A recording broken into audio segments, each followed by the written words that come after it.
Sou Margarida Rigato, aproveito a oportunidade para agradecer à USE, porque nos proporciona, nesse momento, esse encontro bastante agradável de estarmos aqui novamente com vocês, para esse momento de reflexão sobre vários temas, mas hoje um tema muito especial, à luz da doutrina espírita, que é o Evangelho, que é o culto do Evangelho no lar.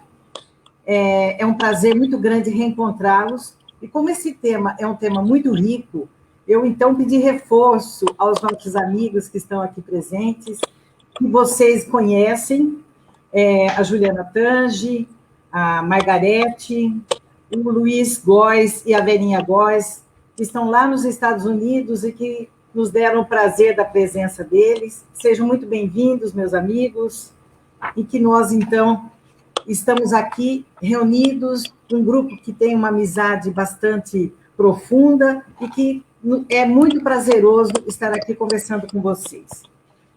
E como nós, em todas as atividades espíritas, nós sempre começamos com uma prece. Eu convido a nossa companheira Juliana, que possa fazer a nossa prece inicial. Muito obrigada, Margarida. Vamos, então, fechar os nossos olhinhos, respirar profundamente, acalmar os nossos corações, nos dedicarmos a este momento que é reservado a cada um de nós, para calar aos nossos corações e aos nossos ouvidos enquanto espíritos. Querido Jesus, neste momento, Senhor, em que reunidos em Teu nome, buscamos falar dos Teus ensinamentos, da Tua missão, do Teu convite renovador às esperanças de todos nós.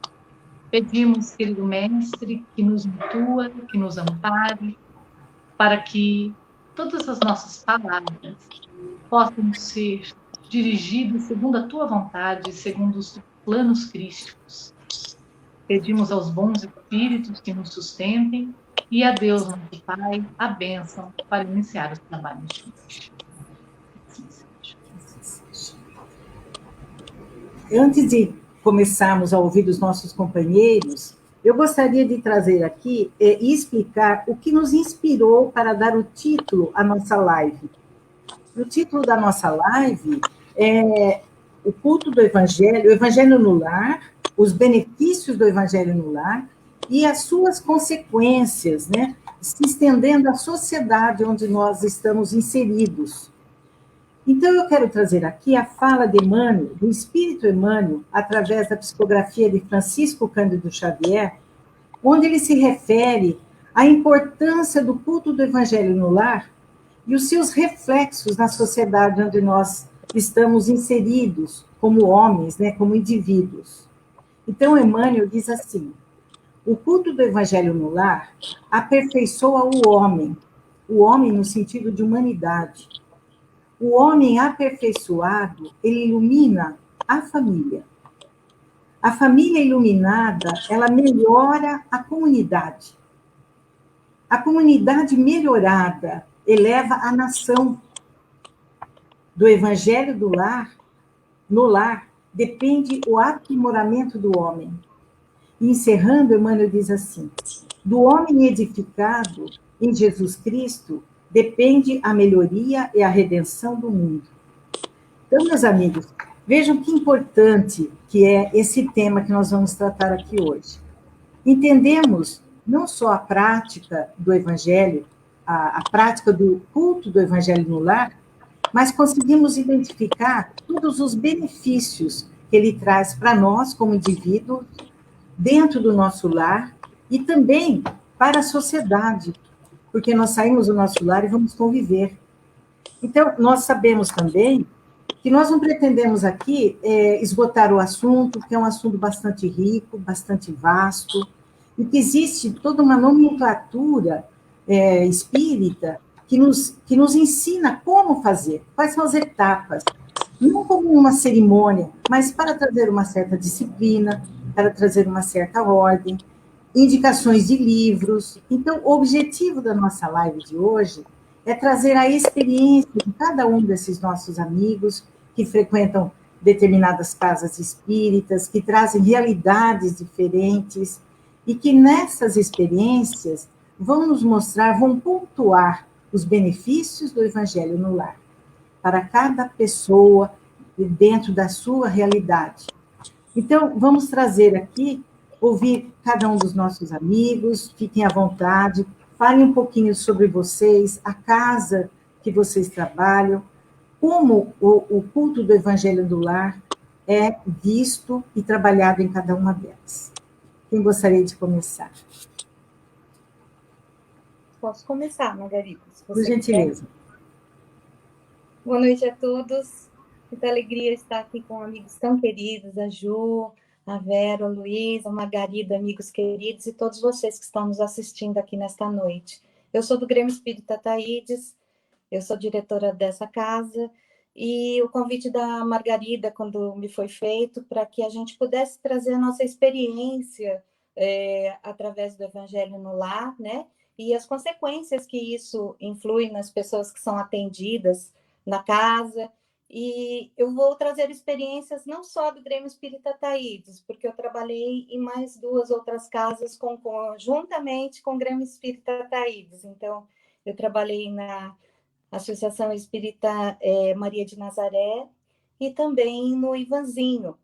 Em todos esses, eu trabalhei também no atendimento fraterno. Então, eu tenho mais de 30 anos trabalhando assim no atendimento fraterno. Na nossa casa, o atendimento fraterno se faz às terças-feiras. Então, nós atendemos as pessoas, né? Elas são ouvidas. E nós temos, na quarta-feira, um trabalho mediúnico, que é de apoio ao atendimento fraterno. Para os casos mais difíceis, para os que demandam assistência mediúnica, nós temos também. E eu fiz, quando a Margarida me pediu, uma enquete na nossa casa de quais eram os anseios, quais eram as dúvidas que as pessoas tinham em relação ao Evangelho, né? Eu até passei para a Margarida essa enquete, né, Margarida, para a gente dando uma olhadinha. E um desses eu vou começar a falar, é o benefício do Evangelho no lar, eu vou falar o que nós pudemos notar, e também trazer aqui um pouco da literatura para a gente estar podendo ver sobre isso. Me foi perguntado quais são os benefícios do Evangelho no lar, né? O Haroldo nos fala em uma palestra que nós precisamos ter essa ligação íntima com Deus. E o Evangelho no lar é o momento em que a família tem essa ligação, né? E a família está ali junto, nós precisamos sempre lembrar que quando nós falamos de família, muitos são recebidos em nosso lar como filhos, como pai, marido, esposa. Alguns temos algumas divergências no passado, né? Estamos no mesmo lar para que possamos nos unir, para que possamos nos compreender. E o Evangelho no Lar, ele tem toda essa assistência no lar e também auxilia a todos os integrantes da casa nesse momento de compreensão, de evangelização, de melhora moral, né? E eu trouxe aqui 2 livros do André Luiz.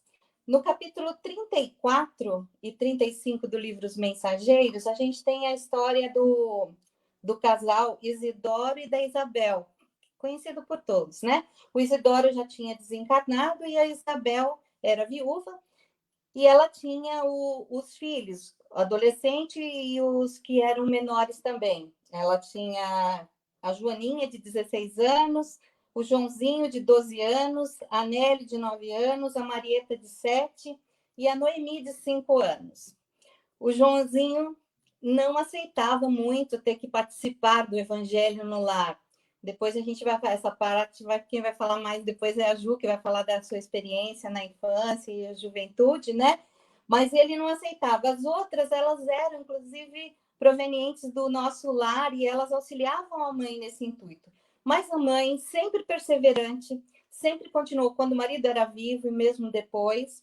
E André Luiz percebeu uma mudança muito diferente para ele, porque quando ele veio visitar a sua casa, a casa dele, ele pôde entrar e sair a hora que ele bem entendesse.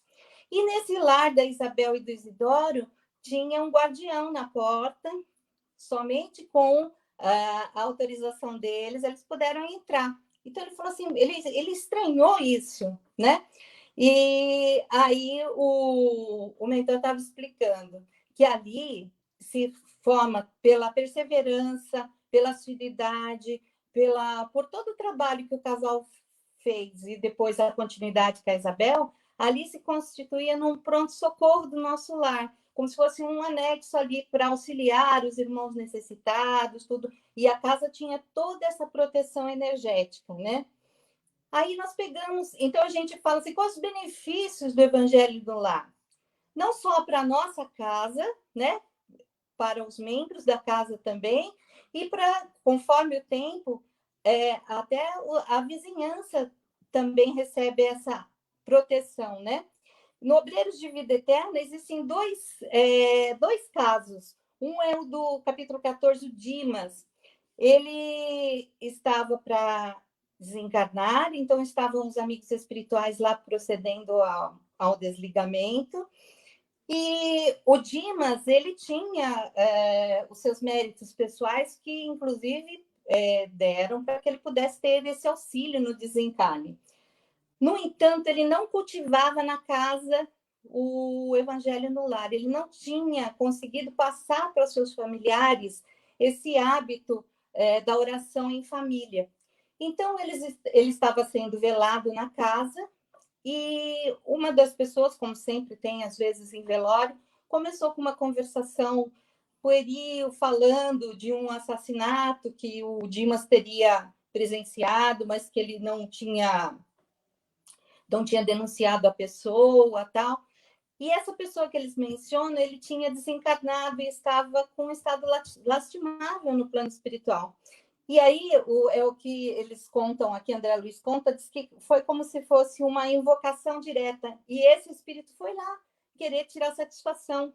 E ele entrou na casa, a mulher do Dimas também desesperada ali, porque não queria que o marido partisse.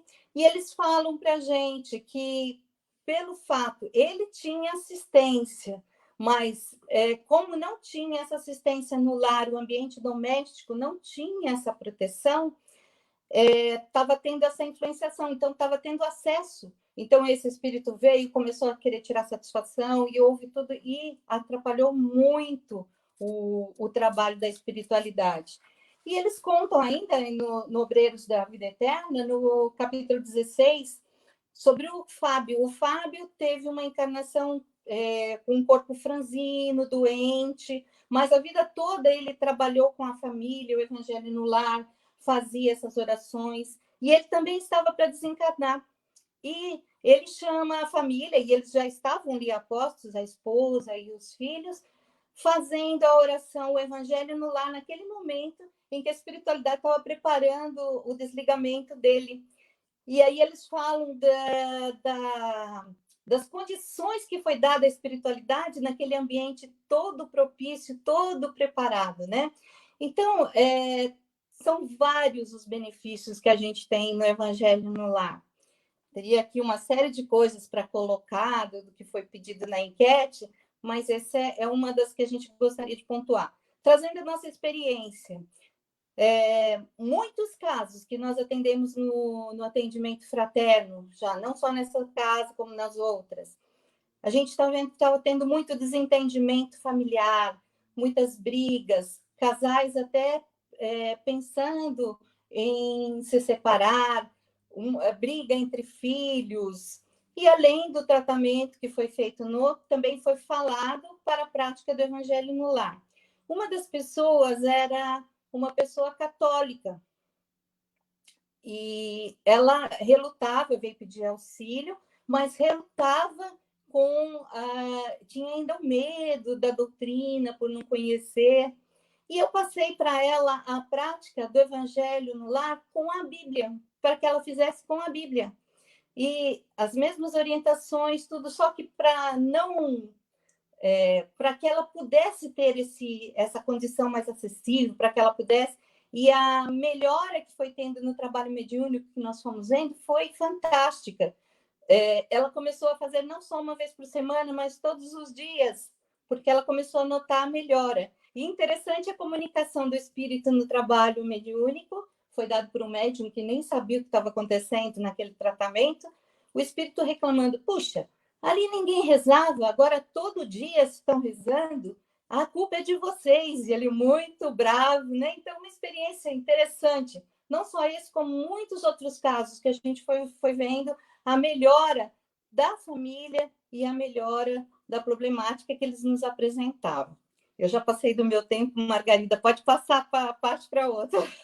Desculpe, eu passei até um pouquinho.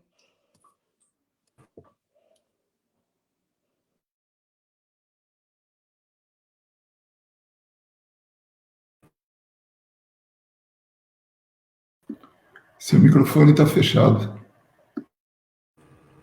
Agora está ligado.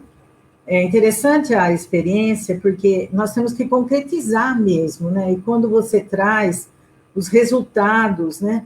Que o culto do Evangelho no Lar, ele propicia a cada um de nós o refrigério para a nossa alma, e ele também é utilizado pela espiritualidade, né? E quando você falou sobre o uso da Bíblia, nós temos que lembrar que quem inseriu esse ensinamento, quem trouxe esse ensinamento para a Terra foi Jesus. No livro Nosso Lar, Jesus no Lar, de Neio Lúcio, esse espírito nos diz que no momento que Jesus visitava a casa de Pedro, estava na casa de Pedro, e eles começavam uma conversa que não estava sendo muito harmoniosa, Jesus convida para que eles reflitam. E Jesus mostra, então, através da sua explicação, que aquele produto que sai do lar para a sociedade tem que ser tratado com o mesmo cuidado que quando nós, como comerciantes, queremos oferecer uma mercadoria ou um produto para que seja lançado no mercado. Então, foi Jesus que instituiu. Então, Jesus não trouxe nenhum carimbo, nenhuma religião. E mesmo trazendo a Bíblia, estudando, compreendendo, vivenciando, que é o mais importante, é a porta aberta para que a espiritualidade possa auxiliar. Não é mesmo? Juliana, que vai falar, Juliana? Posso falar sim, minha amiga? Tá comigo? Então, vamos lá. Eu fui convidada a refletir com vocês um pouco hoje, pessoal, a respeito dos benefícios do Evangelho no lar, na minha ótica aí com a evangelização, né, de jovens e de crianças, que eu já estou aí no Irmã Francisca, mais ou menos, né, na Casa Espírita Irmã Francisca, em Sorocaba, mais ou menos uns 20 anos trabalhando com evangelização, né? E eu queria compartilhar com vocês uma experiência desse semestre de evangelização. Nós estamos tendo evangelização não presencial, é uma evangelização online, né? A gente trabalha com os recursos que pode, tendo em vista a pandemia, mas estamos juntos sempre, né? Essa é a proposta da evangelização, estarmos juntos e ter um canal ali para que esses espíritos possam buscar a verdade e dialogar entre si, entre espíritos com a mesma idade, a mesma faixa etária, né? Então, nós estamos trabalhando esse ano na evangelização. O objetivo remoto é aproximar o jovem de Jesus, né? Eu falo jovem porque eu estou à frente da coordenação de jovens, né? Nesse ano agora. Então, nosso objetivo era aproximar o jovem de Jesus. E como aproximar o jovem de Jesus? Né? Tenho trabalhado essa temática há um bom tempo, porque muitas vezes nós percebemos, e eu questiono os nossos jovens, né? Eu questiono assim, se algum amiguinho perguntar para você sobre reencarnação, você vai saber explicar? E eles falam, sim, reencarnação é quando o espírito, ele morre num corpo, depois ele nasce no outro. Que legal, e onde está escrito isso? Né? Então, porque se o jovem espírita não souber falar de reencarnação, se ele não souber falar de fluido, se ele não souber falar de mediunidade, quem é o jovem que vai saber? O evangélico? O católico? O budista? Né? Então, o jovem espírita precisa buscar saber, né, sobre a doutrina espírita. Mas de que adianta o jovem saber toda a teoria, falar, tá no livro dos espíritos, questão tal, tá no livro dos médiuns, questão tal, né? Se ele não se aproximar de Jesus, que é o condutor de todos nós ao sol da verdade. ao sol do amor, que ilumina, que aquece as almas, né? Então, nosso objetivo nesse ano era exatamente aproximar o jovem de Jesus. E nós estudamos muito, né, nas férias, sobre como essa proposta poderia alcançar algum resultado, como a gente iria trabalhar ela no ano inteiro. Um livro que a gente abordou muito com os jovens nesse ano, está abordando ainda, né, é o livro A Caminho da Luz, que fala da grandiosidade de Jesus, né, de Jesus ser um espírito crístico sob o comando da nossa Terra há mais de 5 bilhões de anos, né, gente?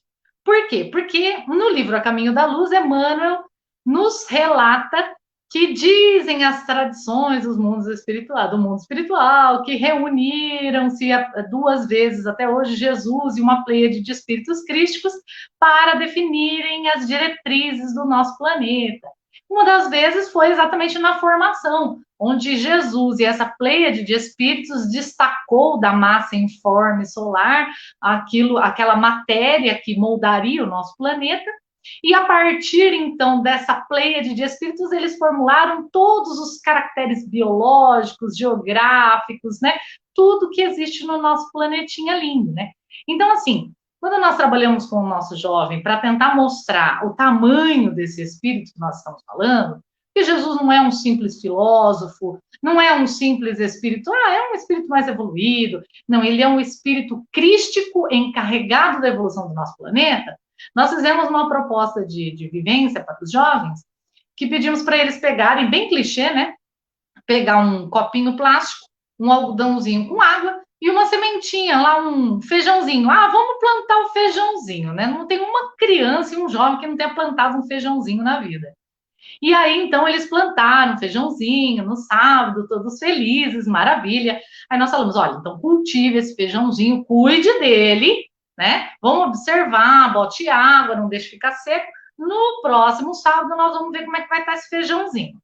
E aí eles chegaram todos felizes, né? Ai, meu feijãozinho nasceu no outro sábado. Ai, que lindo! Olha, eu já cultivo o mundo. Parabéns, você é um co-criador, percebe? Né? Então, nós utilizamos a matéria, né? E transformamos, e procriamos, e cocriamos com Deus. Olha que linda, que legal, todo mundo ficou super empolgado, né? E aí nós falamos, então, agora, a nossa proposta de vivência para essa semana é que você faça a semente. Faça a semente. A semente não é possível fazer. Você pode reproduzir a semente através do cultivo dela, e ela vai proliferar de 1, da 10, da 100, da 1000, mas fazer a semente, esse foi o papel de Jesus, né? Então, nós trabalhamos com os jovens a dimensão desse espírito, né? E o porquê nós precisamos nos aproximar deste espírito, porque aí vem um outro momento que eu quero compartilhar com vocês. Nós trabalhamos então com a arte na evangelização e pedimos para os jovens então construírem um planetinha, né? Por quê? Por que a gente precisa se aproximar desse espírito?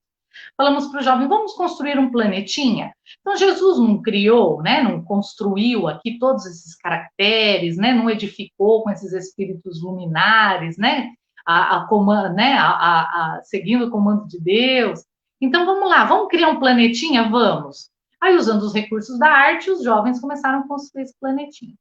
E isso está sendo feito ao longo de vários sábados, né? Que tem a evangelização.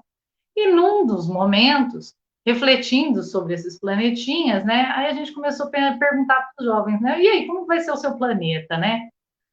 Meu planeta vai ser assim, vai ser lindo, vai ser maravilhoso. Ele vai ser melhor que o de Jesus. Puxa, que legal, vai ser melhor que o de Jesus. Vai ser melhor que o de Jesus. Muito bem, mas como que vai ser o seu planeta? Só você vai morar nele?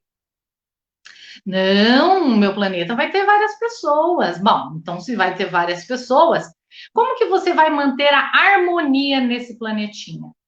Porque você está dizendo que ele vai ser melhor que o de Jesus, né? Em que aspecto vai ser? Na harmonia, as pessoas vão ser harmônicas, né? Elas não vão brigar tanto. Maravilha, e como você vai conseguir isso? E aí muitas foram as conversas e as reflexões com os jovens, chegaram no campo das leis, da imposição, do rigor, que é tudo que o espírito está acostumado a viver. Nós estamos acostumados a viver isso em séculos, em milênios de experiências sociais. Isso está gravado nas nossas memórias. A força, a imposição, a lei, é o mesmo equívoco em que Judas caiu quando ele denunciou Jesus. E nós repetimos isso ainda, né? Porque isso está nas nossas matrizes de memórias. E aí, então, nós conversamos, né? Se as leis bastavam, por que então as nossas leis não funcionavam? Por que existiam pessoas que ainda se entregavam ao homicídio quando o homicídio é proibido? Né? Por que tantas coisas erradas acontecem se a gente tem tanta lei para isso, para regular isso, né? E aí a gente fez uma proposta de reflexão para os jovens, de inserir uma única leizinha, só uma leizinha, para ver se dava certo desse planeta inteiro viver em harmonia, que era a lei de amor. Só. A reflexão era simples. Era: querido jovem, pense, se todos os integrantes, todos os habitantes do seu planetinha viverem a lei de amor, se eles se amarem, seu planeta vai ter harmonia? Vai. Acho que não vai ter guerra, porque as pessoas vão se amar, acho que elas vão fazer mais caridade, porque elas vão se amar, elas vão se tolerar mais, porque elas se amam, e acho que elas vão viver em harmonia. Então, parabéns, vocês acabaram de entender o plano de Jesus, que há mais de 5 bilhões de anos está arquitetado. Porque o Cristo, ele não está vivendo à mercê dos movimentos dos terráqueos, né? De nós, espíritos atrasados. Ele tem um plano crístico. E o plano crístico é o amor. O amor latejando, se espalhando nas relações sociais. O amor nascendo no coração de todos esses espíritos que são tutelados por Jesus desde os primórdios da formação do nosso planeta. Esse é o plano crístico. E quando nós falamos de evangelho no lar, nós estamos convidando estes jovens a inserirem dentro do seu ambiente de dia a dia, de cotidiano, experiências no amor. Sintonia com Jesus. Porque nós trabalhamos com os jovens fluidos, uma série de conhecimentos que a doutrina espírita nos traz. Mas, na prática, o que significa nós estarmos inseridos dentro do fluido cósmico universal? O que significa, por exemplo, eu saber que eu estou à mercê das influências dos outros, influências, muitas vezes, de vibrações pesadas, né? E o como eu elevo os meus pensamentos e consigo me tornar luz nos ambientes onde eu estou. Porque Jesus, gente, está no fluido cósmico universal. Ele está conosco. Nós é que precisamos buscar estar com ele. E o Evangelho no Lar é a proposta de sair da casa espírita e viver dentro do lar, onde, como disse muito bem a Marga, muitas vezes nós temos uma série de conflitos, viver dentro do lar essa proposta de amor. Experimentando dentro do lar, sabendo viver, às vezes erramos, somos perdoados, seguimos em frente, para depois ensaiar num lar maior, que é a humanidade, que são as relações sociais, que são a escola, que são o trabalho, que são a cidade, o Brasil e o mundo. Então, o evangelho, quando nós falamos de evangelho no lar, nós estamos convidando o espírito ao exercício de compreensão e de fortalecimento da lei de amor, que é um plano crístico, há mais de 5 bilhões de anos. E que nós vamos chegar lá. Nós vamos chegar lá, estamos destinados a isso. Para o nosso bem, para a nossa felicidade, para a nossa harmonia. É isso aí. Vou parar por aqui, senão eu falo até o fim do mundo. Trabalhar com o jovem, ou trabalhar com a criança, com essa conotação de que estamos trabalhando com espíritos, né? Com espíritos em diferentes estágios, ou melhor, em diferentes idades cronológicas, mas espíritos. E aí, para o jovem e para a criança, a compreensão do evangelho no lar significa a prática, né? A prática, quer dizer, quando este Jesus ensinado ali está presente nas minhas ações, está presente nas minhas atitudes, na minha forma de tratar as pessoas, é muito interessante mesmo. Até porque eu vi outro dia um amigo nosso falando como fazer o Evangelho no Lar com crianças pequenas. Então, ele disse que é importante até que, de repente, se eles têm uma cabaninha, sente no chão com eles, leve até eles, né? Se aproxime deles, quer dizer, entre na realidade deles. Não precisa estar engessado, né? Estar todos sentados numa mesa, ter aquela disciplina nesse sentido, porque eles são muito pequenininhos, é nós nos aproximarmos deles, né? Meus amigos, agora vamos ouvir o cavalheiro do Luiz, vai deixar a Verinha falar primeiro? Não, nós combinamos que ele vai falar primeiro. Eu pedi permissão, ela aceitou, né? Então, ele pediu permissão. Fique à vontade. Mas nada, é uma alegria muito grande estar falando, principalmente a partir de Sorocaba, né? Porque, na verdade, eu sou sorocabano e até 4 anos atrás a gente estava aí, trabalhando, né? 4 anos e meio, mais ou menos, e envolvido no movimento espírita. E depois da fala da Margarete e da Juliana, quase que eu pedi para ficar ouvindo aqui, para não falar mais nada, só para aprender, né? Ainda mais quando se trata de crianças, né? Evangelizar espíritos que aqui estão na fase infantil. É muito importante isso, né? Talvez seja o mais importante mesmo. Vira e mexe, eu me lembro de Moisés, né? Atravessando o deserto. Levou 40 anos lá, parece que não foi um deserto todo, mas um trecho, né? Mas o que ele queria era renovar aquele povo que estava todo sem cultura mais, tinha perdido toda... Eram escravos, né? E aqueles que viriam, Moisés era educador, então ele estava educando aqui, ele estava formando um novo grupo de espíritos, né? Ou pelo menos encarnados ali naquela situação. E a Terra é mais ou menos isso, né? Vai passando o tempo, vai vindo novas gerações, e sempre melhoradas, né? Sempre melhoradas. E justamente aí que tem que trabalhar mesmo os jovens. Bom, mas vamos falar do nosso caso aqui. Primeiro que o Evangelho no Lar é o tipo da coisa, se podemos falar assim, que deve estar muito, muito levado a sério por espíritas e por casas espíritas.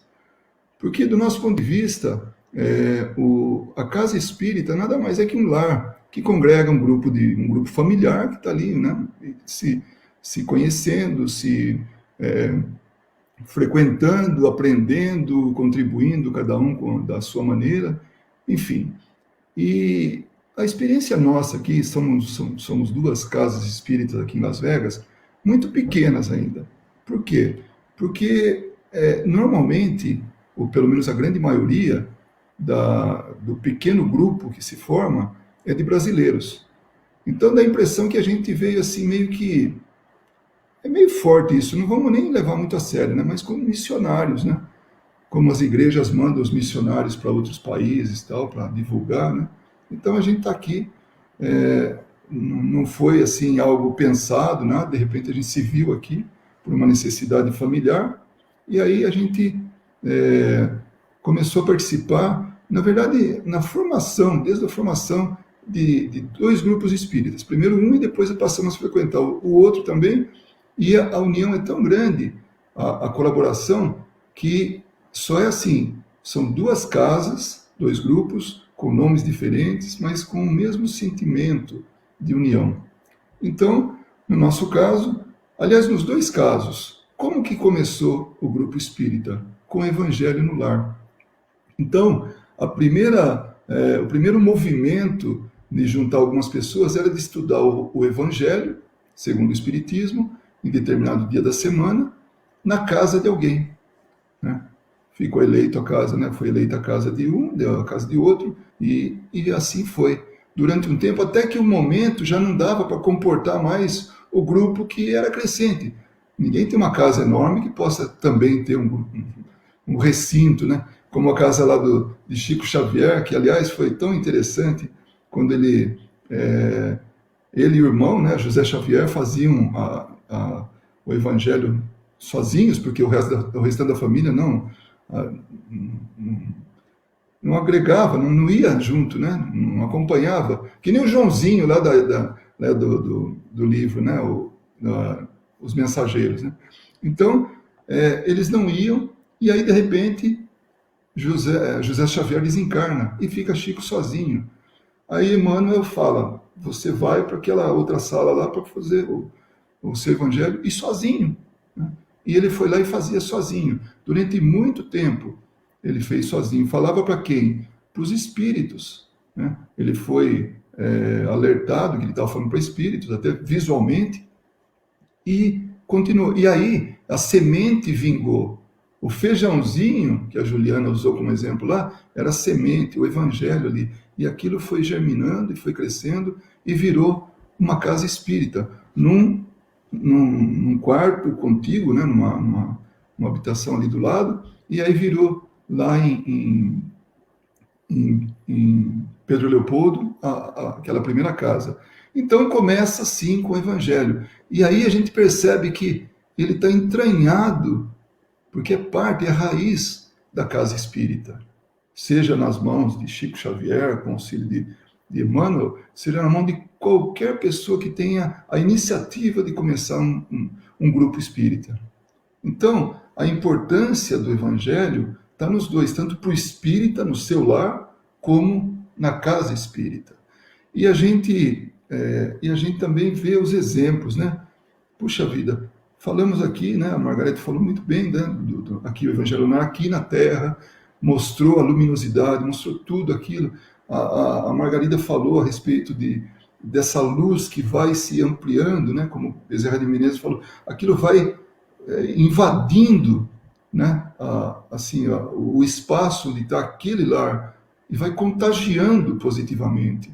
Então, a gente nota assim que, poxa, é um esforço de mudar a psicosfera do mundo, né? Que é aquela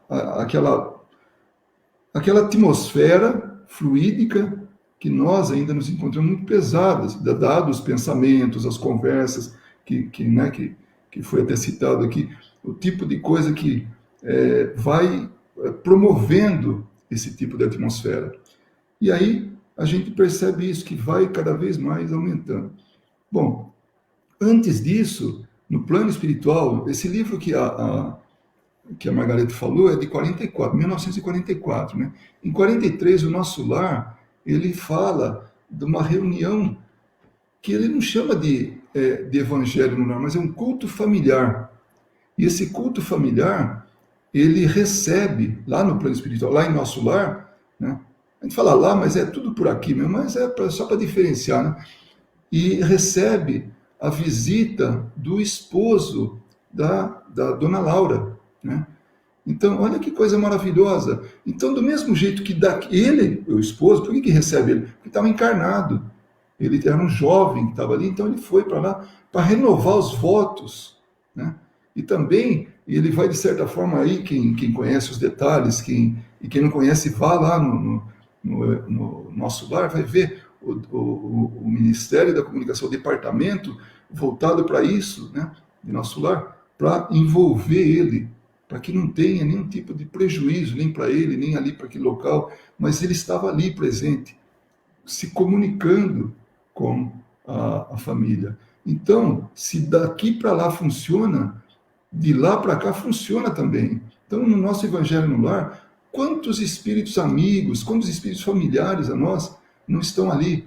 Basta que determinemos um dia, uma hora fixa, um dia na semana, um dia e a hora, e nós vamos ter companhias daqueles que são muito caros para nós.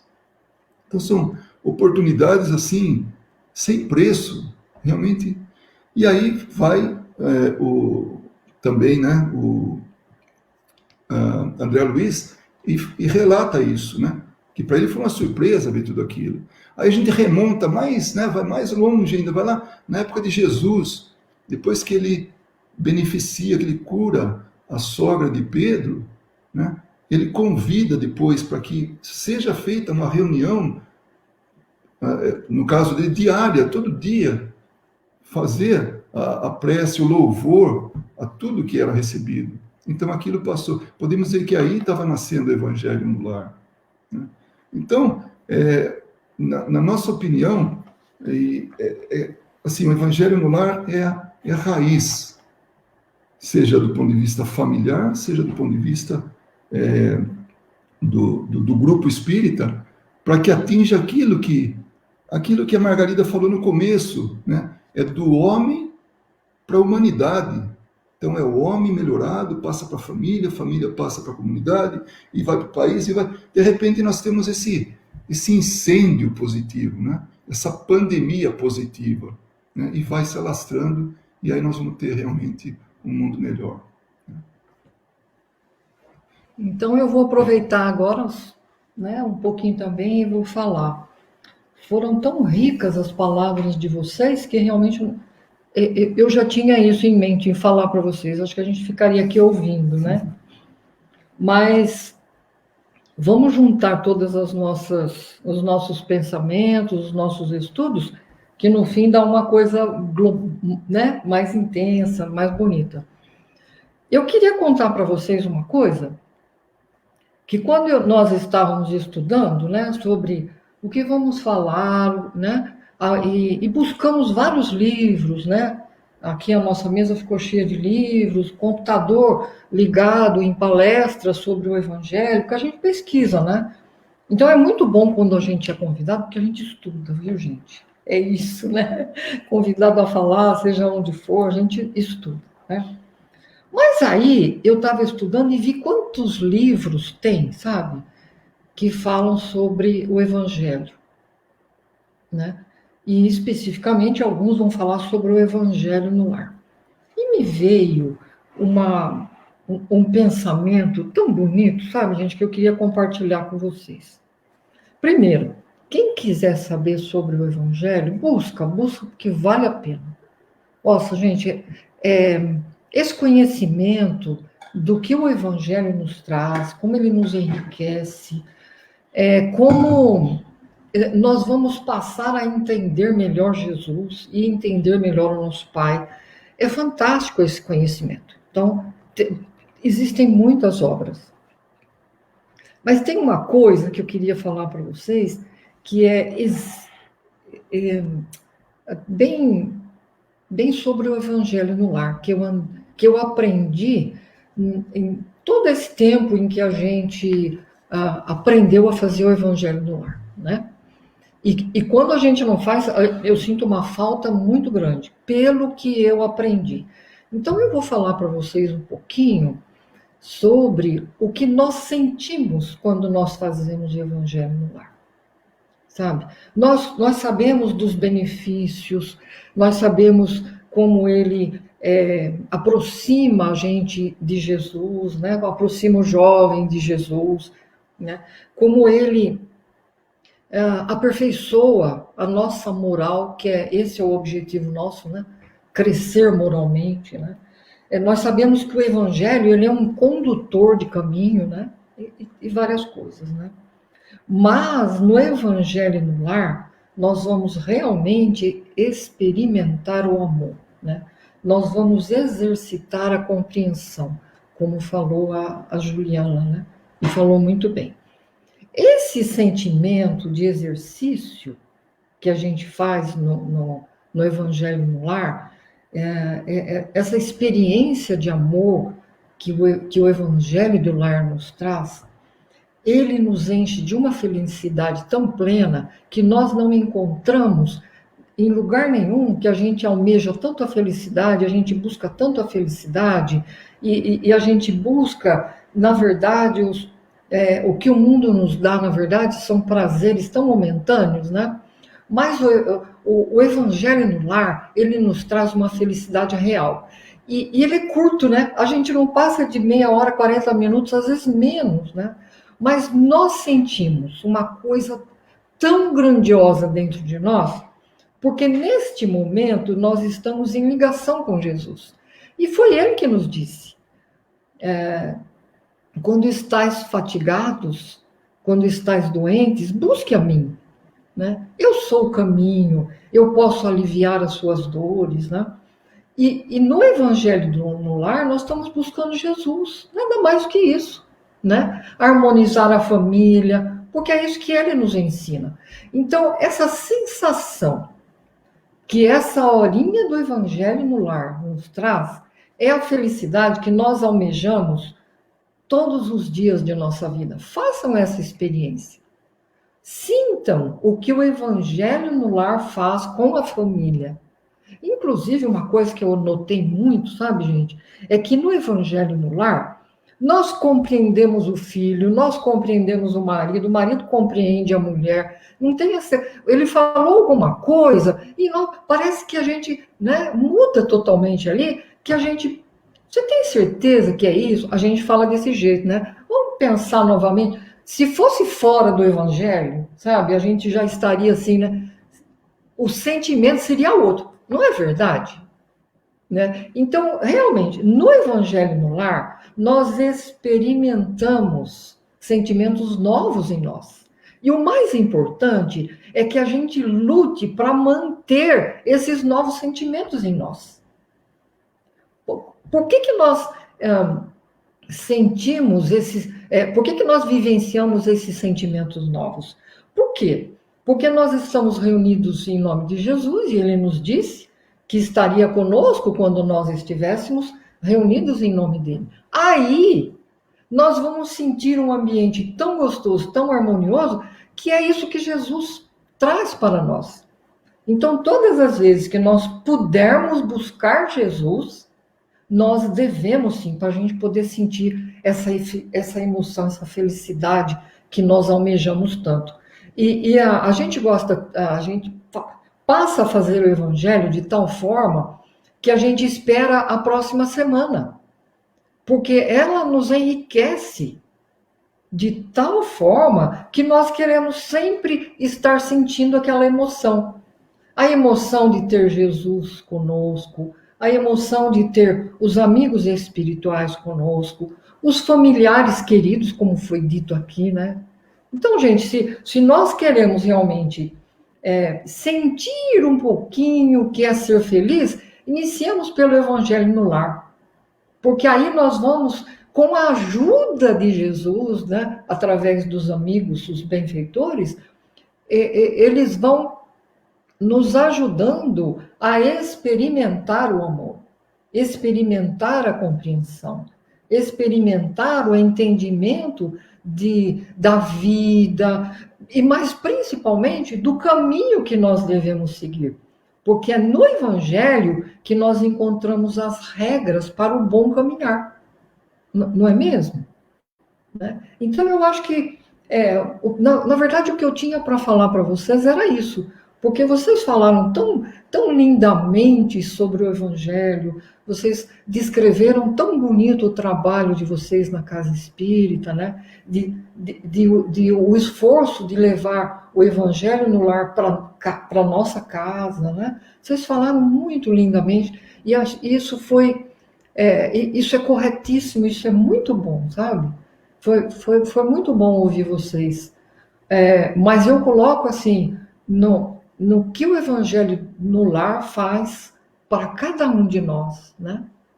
Como experiência, como mudança de comportamento, mudança das emoções. É uma coisa assim fantástica. Experimentem, vale a pena. Verinha, você trouxe a essência do nosso encontro. Você trouxe a essência porque é exatamente isso que nós buscamos, né? Porque a espiritualidade está à nossa volta, mas somos nós, a partir de nós, esse desejo de interação, de buscarmos nessa fonte inesgotável de amor.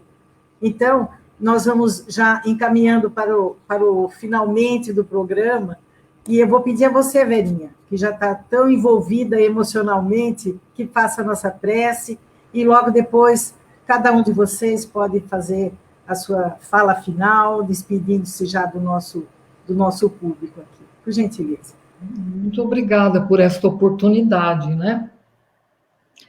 E nós vamos fazer como o Evangelho no Lar, né? Vamos fechar os nossos olhos, né? Hoje, sem ler um pedacinho do Evangelho, mas nós vamos fazer um exercício de que nós estamos sentados numa mesa com os familiares queridos, já sentindo a presença dos benfeitores amigos que Jesus permitiu que eles viessem.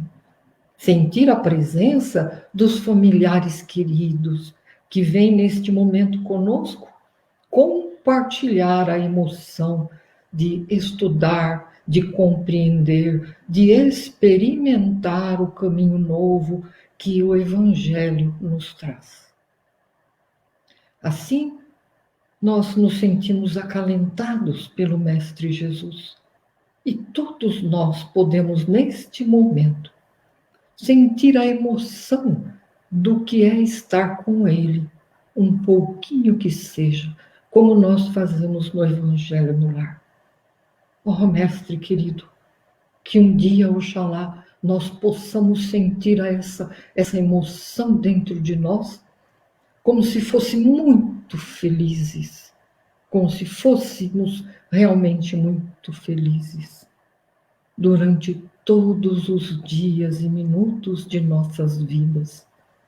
Quem sabe, Senhor Jesus, assim nós acertaríamos nas nossas ações.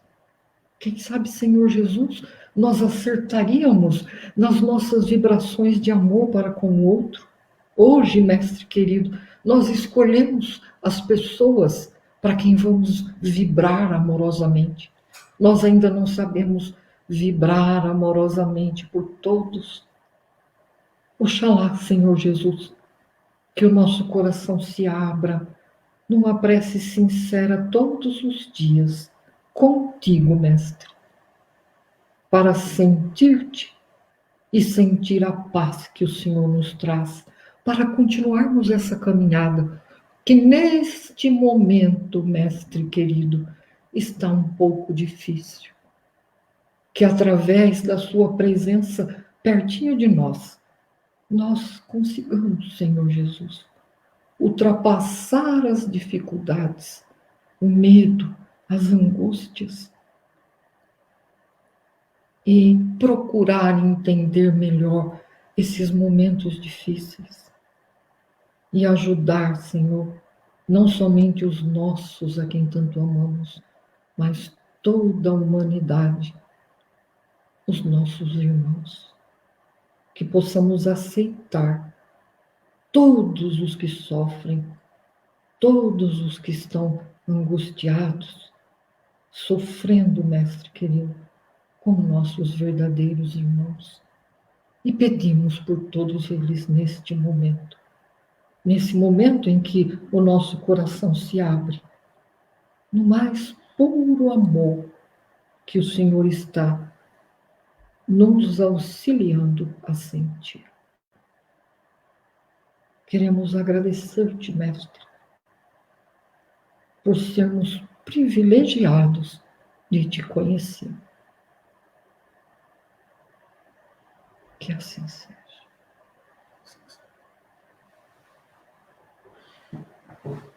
Graças a Deus.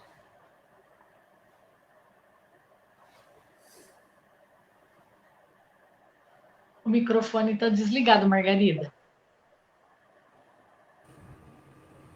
Vamos então nos despedindo do nosso público, agradecendo a todos que aqui estiveram, nos prestigiando, e passo a palavra a vocês para poder se despedir de cada um.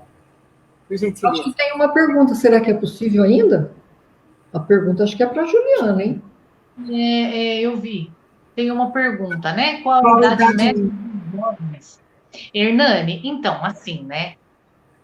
Dentro do Irmã Francisca, como a Irmã Francisca é uma casa espírita grande, relativamente grande, né, em Sorocaba, a gente tem uma demanda muito grande na evangelização e por isso a gente dividiu em várias turmas. Então, a gente tem evangelização desde os bebês até, né, no caso, os jovens vão até os 21, 22 anos, né? Só que aí depois o trabalhador continua trabalhando na evangelização, então ele vai fazer o seu processo de evangelização através do trabalho, né? Então, assim, não tem fim isso. Mas o que tem que ficar claro para a gente, quando a gente fala em evangelização, e aí fica até o convite para todas as casas espíritas, né? Quando nós falamos em evangelização, nós estamos falando de evangelizar o espírito. Então, para isso, não tem idade. Né? Então, na nossa casa espírita, a gente tem evangelização até os 22 anos, para os jovens, e depois ele vai ser inserido no trabalho da evangelização também, para se evangelizar trabalhando, mas quando falamos num contexto geral de todas as casas espíritas, a evangelização do espírito é desde dentro da mãe, desde antes do ventre da mãe até depois que esse espírito, né, se torna um idoso, desencarna, esse processo não acaba, viu? É isso mesmo, isso mesmo.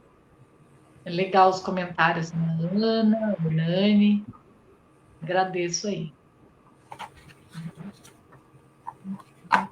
Então, vamos deixar aqui o nosso muito obrigada a todos, muito obrigada aos amigos que rapidamente aceitaram o convite que eu fiz para que nós pudéssemos ter esse bate-papo, cada um trazendo a sua experiência, que foi uma coisa muito boa, muito gratificante. Fica aqui a minha gratidão e muito obrigada ao público que esteve conosco e, quem sabe, numa próxima oportunidade possamos estar novamente juntos. Vocês estão com o microfone fechado. Alguém quer falar mais alguma coisa? Ainda nós temos 1 minutinho para falar tchau. Agradeço pela gente. Só podemos agradecer a todos, né, pela oportunidade. Realmente foi muito, muito bom estar em Sorocaba de novo, ainda que virtualmente. É verdade. Essa pandemia, saudade. Ela também tem aspectos positivos. Aliás, ela, no final das contas, seguramente vai ter seus aspectos positivos. Nós hoje fazemos o Evangelho no Lar, junto aos filhos. Nós temos filho na Holanda, temos aqui nos Estados Unidos e no Brasil. Então, a gente consegue, através da tecnologia, fazer o nosso Evangelho religiosamente. E nunca foi feito com tanta assiduidade como agora. Então, não tem desculpas mais para a gente usufruir desse presente que é o Evangelho no Lar. Obrigado mais uma vez. Obrigada, gente. Realmente o Evangelho é um recurso, né, que está à nossa disposição. Uma boa noite a todos, então. Fiquem todos com Deus e esperança nos nossos corações. Tchau, gente. Tchau. Beijo.